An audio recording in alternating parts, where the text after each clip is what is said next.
اور محمد وآل محمد صلوات۔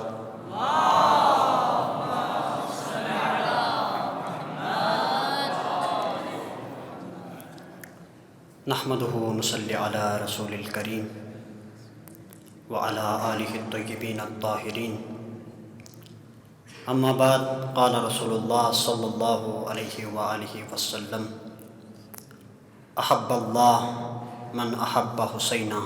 درود بھیجیے گا محمد وآل محمد کے ساتھ پر۔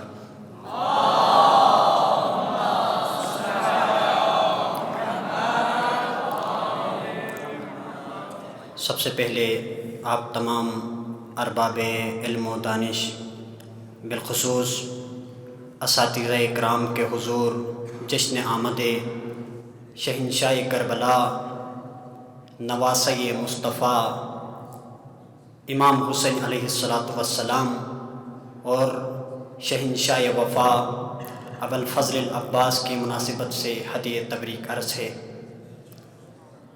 عزیزان مکرم، یہ ایام عید کے ایام ہے، خوشیوں کے ایام ہے، فضائے عالم آمد ابا عبداللہ الحسین اور دیگر معصومین سے معطر ہے اور فضا مسرور ہے، لیکن اس مسرور فضا میں ایک غم کا سما بھی ہے۔ یہ اس لیے کہ حسین کا ایک چاہنے والا، فکر حسینی کو ترویج دینے والا، احیاء ذکر حسین کرنے والا ایک عظیم ہستی دنیا میں نہیں رہے۔ عزیزان مکرم، میں زیادہ طول و تمہید سے گفتگو نہیں کروں گا کیونکہ وقت کے دامن میں گنجائش نہیں ہے۔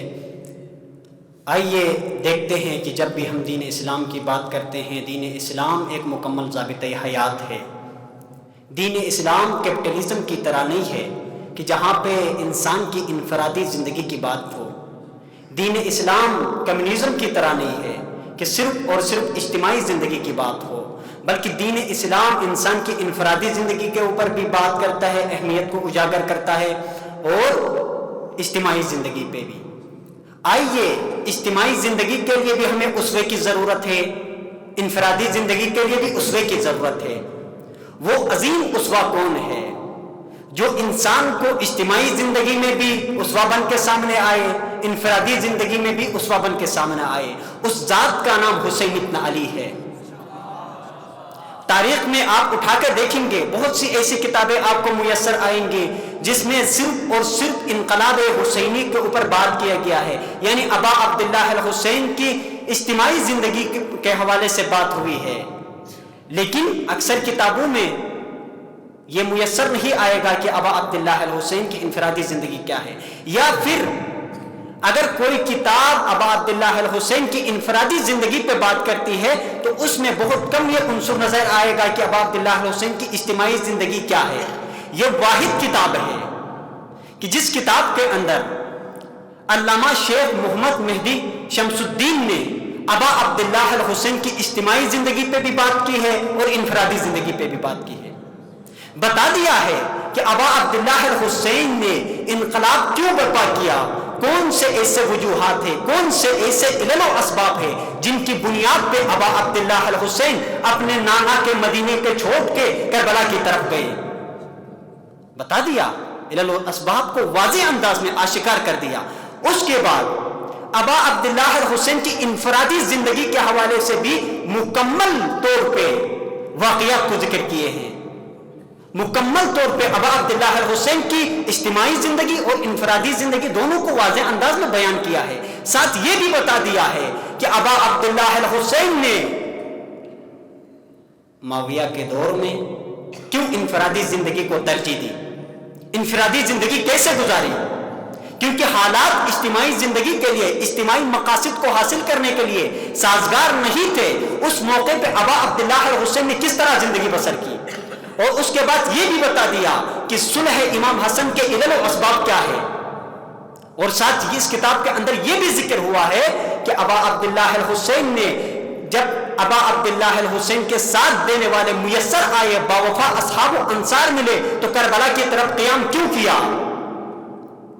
بس عزیزان مکرم، اسی لیے شیخ الجامیہ یہی فرماتے ہیں مقدمے کے اندر، یہ کتاب ایک ایسی کتاب ہے کہ جو محققین کے لیے بھی بہترین رہنما ہے، علماء کے لیے بھی بہترین رہنمائی کر سکتی ہے، اور دیگر جتنے بھی لوگ ہیں، جتنے بھی موالیان حیدر کرار ہے، جتنے بھی دزداران ابا عبداللہ الحسین ہیں، ان سب کے لیے یہ کتاب رہنمائی کر سکتی ہے۔ اور اس کتاب کی اہمیت کو سمجھتے ہوئے ابا عبداللہ الحسین کی زندگی سے محبت اور مودت کا اظہار کرتے ہوئے اس حدیث کا کامل مصداق بن کے احب اللہ من احب حسینا، خدا اس سے محبت کرتا ہے جس سے جو حسین سے محبت کرے۔ بس شیخ الجامیہ نے کیا کیا؟ اپنے محبت اور مودت کا ابا عبداللہ الحسین سے اظہار کیا اور اپنی قیمتی اوقات میں سے وقت نکال کے اس کتاب کا ترجمہ پیش کیا۔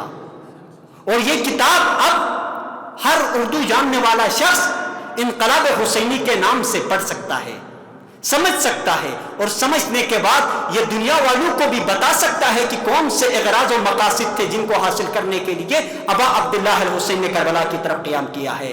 آیا اس فکر حسینی میں، آیا اس انقلاب حسینی کے علل و اسباب کیا تھے؟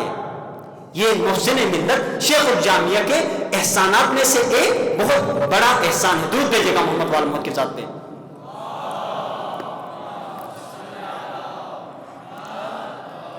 اذان مکرم، بس ایک نقطہ عرض کرنے کے بعد زحمت تمام۔ دیکھیے، جب بھی ہم تحقیق کی دنیا میں دیکھتے ہیں تو ایک مترجم کے لیے ضروری ہے کہ وہ اس زبان کو بھی جانے جس زبان کے حوالے سے، جس زبان میں کتاب لکھی گئی ہے، اور اس زبان کو بھی جانے جس زبان میں وہ کتاب کا ترجمہ کرنا چاہتا ہے۔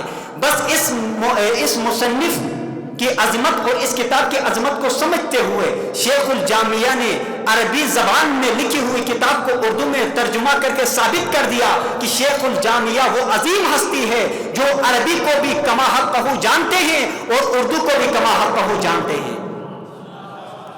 بس عزیزان مکرم، اور سلیس انداز میں، نہایت ہی بہترین انداز میں ترجمہ کر کے ہمارے سامنے پیش کیا ہے۔ تو ہمیں چاہیے کہ ہم اس انداز میں اس کتاب کو پڑھے جس انداز میں شیخ الجامیہ محسن ملت نے اہمیت دے کے اپنی قیمتی اوقات میں سے وقت نکال کے ترجمہ کیا ہے۔ میں اور آپ کے لیے آسان ہے کہ ہم لوگ وقت دیتے ہیں فضول کاموں کے لیے بھی، لیکن ایک ایسی ہستی جو کیا ہو، مفسر قرآن ہو، جو ایک ایسی ہستی جس کے اتنے کارنامے ہو، جب وہ ایسی کتاب کا ترجمہ پیش کرے تو واضح ہو جاتا ہے یہ کوئی معمولی کتاب نہیں ہے، اسے پڑھنے کی ضرورت ہے، اشرو کا موضوع بنانے کی ضرورت ہے، تاکہ اس کتاب کے اندر جتنے بھی مطالب بیان ہوئے ہیں ان کا اجر و ثواب شیخ الجامیہ کو پہنچتا رہے۔